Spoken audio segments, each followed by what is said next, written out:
Film star ಅಂದ ತಕ್ಷಣ glamour, fame, ದುಡ್ಡು, ಲಕ್ಷಾಂತರ ಅಭಿಮಾನಿಗಳ ಪ್ರೀತಿ ಇವೆಲ್ಲ ಥಟ್ ಅಂತ ನಮ್ಮ ತಲೆಯಲ್ಲಿ ಬರೋದು ಸಹಜ. ಆದರೆ ಕೆಲವೊಮ್ಮೆ ಒಂದೊಂದು ನ್ಯೂಸ್ಗಳು ನಮ್ಮ ಕಿವಿಗೆ ಬಿದ್ದಾಗ ಈ ಸ್ಟಾರ್ಸ್ಗಳ ಬೆಳಕಿನ ಹಿಂದೆ ಇರೋ ಕತ್ಲು ಕೂಡ ನೋಡೋದಕ್ಕೆ ಸಿಗತ್ತೆ. ಅದೇ ಥರ ಒಂದು ನ್ಯೂಸ್ ಈಗ ಎಲ್ಲ ಕನ್ನಡ ಚಿತ್ರರಂಗದ ಕಡೆ ತಿರುಗಿ ನೋಡೋ ಹಾಗೆ ಮಾಡಿದೆ. Darshan arrest, murder case.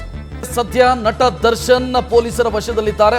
The actor Darshan accused in a murder case. Police arrested Kannada superstar Darshan. Popular Kannada actor Darshan. Kannada ನಡಿಗರ್ Darshan ನಡಿಗರ್ ದರ್ಶನ್ ಇವ ವಿವಾದಾಲ star Darshan. Kannada star hero Darshan arrest ಅಯ್ಯ. ಕನ್ನಡ നടൻ ദർശൻ തൂಗುದೀಪ, ಕನ್ನಡ ಸೂಪರ್ ತಾരം ದರ್ಶನ್ ಅರೆಸ್ಟಿಲ್. ಚಾಲೆಂಜಿಂಗ್ ಸ್ಟಾರ್ ಡಿ ಬಾಸ್ ಅವರ ಫ್ಯಾನ್ಸ್ನ ಸೆಲೆಬ್ರಿಟೀಸ್ ಅಂತಾನೆ ಹೇಳಿದ್ದು ನಮ್ಮ ದರ್ಶನ್ ಅವರು ಇನ್ನೊಂದು for the lack of better word ಕಾಂಟ್ರವರ್ಸಿಗೆ ಸಿಕ್ಕಾಕೊಂಡಿದ್ದಾರೆ. ಆದರೆ ಈ ಸತಿ ಕಾಂಟ್ರವರ್ಸಿ ಬೇರೆ ಎಲ್ಲ ಕಾಂಟ್ರವರ್ಸಿಗಳಿಗಿಂತ ಒಂದು ಲೆವೆಲ್ ದೊಡ್ಡದಾಗಿದೆ. ಆದರೆ ದರ್ಶನ್ ಅವರು ಬರೀ ಕಾಂಟ್ರವರ್ಸಿಗಳಲ್ಲಿ ಮಾತ್ರ ಸಿಕ್ಕಾಕೊಂಡಿಲ್ಲ. ಅವರು ಸ್ಟ್ರಾಂಗ್ ಫ್ಯಾಂಡಮ್ ಹಿಂದೆ, ಅವರ ಈ ಸ್ಟಾರ್ಡಮ್ ಹಿಂದೆ ಒಂದು ಚಾಲೆಂಜಿಂಗ್ ಸ್ಟೋರಿನೇ ಇದೆ. ತೂಗುದೀಪ್ ಶ್ರೀನಿವಾಸ್ ಅನ್ನೋ ಹಿರಿಯ ನಟನ ಮಗ ಆದರೂ ಕೂಡ ದರ್ಶನ್ ಅವರಿಗೆ ಇಂಡಸ್ಟ್ರಿ ಎಂಟರ್ ಆಗೋದು ಅಷ್ಟು ಸುಲಭವಾಗಿರಲಿಲ್ಲ. ದರ್ಶನ್ ಅವರು ನೀನಾಸಮಲ್ಲಿ ಕೆಲವು ವರ್ಷಗಳ ಕಾಲ ಆ್ಯಕ್ಟಿಂಗ್ನ ಕಲಿತ ನಂತರ ಕ್ಯಾಮ್ರಾಮನ್ ಆಗಿದ್ದಂಥ ಗೌರಿ ಶಂಕರ್ ಅವರ ಅಸಿಸ್ಟೆಂಟ್ ಆಗಿ ಕೂಡ ಸೇರ್ಕೊಂಡಿದ್ರು. ಮೊದಲನೇ ದಿನಗಳಲ್ಲಿ ಇವರು ಹಲವು ಸೀರಿಯಲ್ಗಳಲ್ಲಿ ಕೂಡ ನಟಿಸಿರ್ತಾರೆ. ನಂತರ ದೇವರ ಮಗ ಅನ್ನೋ ಸಿನಿಮಾದಲ್ಲಿ ರೆಬೆಲ್ ಸ್ಟಾರ್ ಅಂಬರೀಷ್ ರವರ ಮಗನಾಗಿ ಕೂಡ ಕಾಣಿಸ್ಕೋತಾರೆ. ಶಿವರಾಜ್ ಕುಮಾರ್ ಅವರು ಈ ಫಿಲ್ಮ್ನಲ್ಲಿ ಹೀರೋ ಆಗಿರ್ತಾರೆ. ಇದಾದ್ಮೇಲೆ ಇನ್ನೂ ಕೆಲವು ಫಿಲಮ್ಸ್ಗಳಲ್ಲಿ ಸಣ್ಣ ಪುಟ್ಟ ಪಾತ್ರಗಳಲ್ಲಿ ದರ್ಶನ್ ಅವರು ಕಾಣಿಸ್ಕೋತಾರೆ.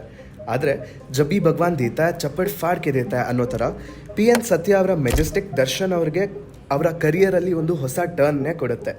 ಇದಾದ್ಮೇಲೆ ದಾಸ, ಪ್ರೇಮ್ ಅವರು ನಿರ್ದೇಶನದ ಕರಿಯ ಇವ್ರಿಗೆ ಇನ್ನ ಸ್ಟಾರ್ಡಮ್ ಅನ್ನ ಕೊಡುತ್ತೆ. ಓಂ ಪ್ರಕಾಶ್ ರವರ ಕಲಾಸಿ ಪಾಳ್ಯ ದರ್ಶನ್ ಅವರಿಗೆ ಸ್ಟಾರ್ ಅನ್ನೋ ಪಟ್ಟನ ತಂದು ಕೊಡುತ್ತೆ. ನಂತರ ಬಂದ ಗಜ, ನವಗ್ರಹ, ಸಾರಥಿ ಅಂತ ಚಿತ್ರಗಳು ದರ್ಶನ್ ಅವರಿಗೆ ಒಂದು ಕಲ್ಟ್ ಫ್ಯಾನ್ ಬೇಸ್ನ ಕೊಡುತ್ತೆ. ಕೇವಲ ಆಕ್ಷನ್ ಮೂವೀಸ್ ಅಲ್ಲದೆ ಅನಾಥರು, ಸಂಗೊಳ್ಳಿ ರಾಯಣ್ಣ, ನನ್ನ ಪ್ರೀತಿಯ ರಾಮು ಸಿನಿಮಾಗಳಲ್ಲಿ ನಾವು ದರ್ಶನ್ ಅವರ ಆಕ್ಟಿಂಗ್ ಸ್ಕಿಲ್ಸ್ನ ನೋಡ್ಬೋದು. ಕ್ರಾಂತಿವೀರ ಸಂಗೊಳ್ಳಿ ರಾಯಣ್ಣ ಸಿನಿಮಾದ ನಟನೆಗೆ ದರ್ಶನ್ ಅವರಿಗೆ ಕರ್ನಾಟಕ ಸ್ಟೇಟ್ ಫಿಲ್ಮ್ ಅವಾರ್ಡ್ ಕೂಡ ಸಿಗುತ್ತೆ. ಇಷ್ಟೆಲ್ಲ ತಮ್ಮ ಕರಿಯರಲ್ಲಿ ಸಾಧನೆ ಮಾಡಿದ ದರ್ಶನ್ ಅವರು ಲೈಫಲ್ಲಿ ಕಾಂಟ್ರವರ್ಸಿಗಳಿಗೇನು ಕಮ್ಮಿ ಇಲ್ಲ. 2011ನಲ್ಲಿ ದರ್ಶನ್ ಅವರ ಪತ್ನಿ ವಿಜಯಲಕ್ಷ್ಮಿ ಅವರು ದರ್ಶನ್ ವಿರುದ್ಧ ಡೊಮೆಸ್ಟಿಕ್ ವೈಲೆನ್ಸ್ ಕೇಸ್ನ ಲಾಂಚ್ ಮಾಡ್ತಾರೆ.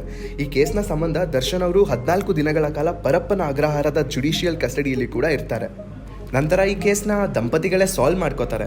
ಈ ಕೇಸ್ ದರ್ಶನ್ ಅವರ ಫಿಲ್ಮಿ ಕರಿಯರ್ಗೆ ತಡೆ ಆಗ್ಬೋದು ಅಂತ ಅಂದ್ಕೊಂಡಿರೋಷ್ಟರಲ್ಲೇ ನಂತರ ಬಂದ ಸಾರಥಿ ಸಿನಿಮಾದ ಯಶಸ್ಸು ದರ್ಶನ್ ಅವರ ಫೇಮ್ ಕಾಂಟ್ರವರ್ಸಿಗಳಿಂದ ಕಮ್ಮಿ ಆಗಿಲ್ಲ ಅಂತ ತೋರಿಸ್ಕೊಡ್ತು. ಆದರೆ ಇದು ಇಲ್ಲಿಗೆ ನಿಲ್ಲಲ್ಲ.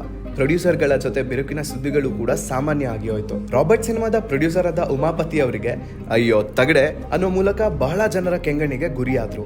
ಇನ್ನು ದರ್ಶನ್ ಅವರು ಹಾಗೂ ಮೀಡಿಯಾದ ಮಧ್ಯೆ ಲವ್ ಸ್ಟೋರಿ ಅಂತೂ ಎಲ್ಲಿ ಹೋಗಿದೆ ಅಂತ ಎಲ್ಲರಿಗೂ ಕೂಡ ಗೊತ್ತು.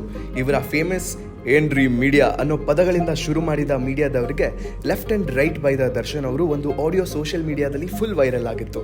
ಇದರಿಂದ ಮೀಡಿಯಾದವರು ದರ್ಶನ್ ಅವರನ್ನ 2 ವರ್ಷ ಬ್ಯಾನ್ ಕೂಡ ಮಾಡಿದ್ರು. ಆಮೇಲೆ ದರ್ಶನ್ ಅವರು ಒಂದು ಅಫಿಷಿಯಲ್ ಅಪಾಲಜಿ ಮೂಲಕ ಈ ವಿವಾದಕ್ಕೆ ತೆರೆ ಎಳೆದ್ರು. ಹೀಗೆ ಮೈಸೂರಿನಲ್ಲಿ ವೇಟರ್ ಮೇಲೆ ಹಲ್ಲೆ, ಹುಲಿಯುಗಿರಿನ ಕೇಸ್, ಒಂದಾದ್ಮೇಲೆ ಒಂದು ಕೇಸ್ಗಳು ದರ್ಶನ್ ಅವರ ಹೆಸರನ್ನ ಸುತ್ತಕೊಂಡೇ ಬಂತು.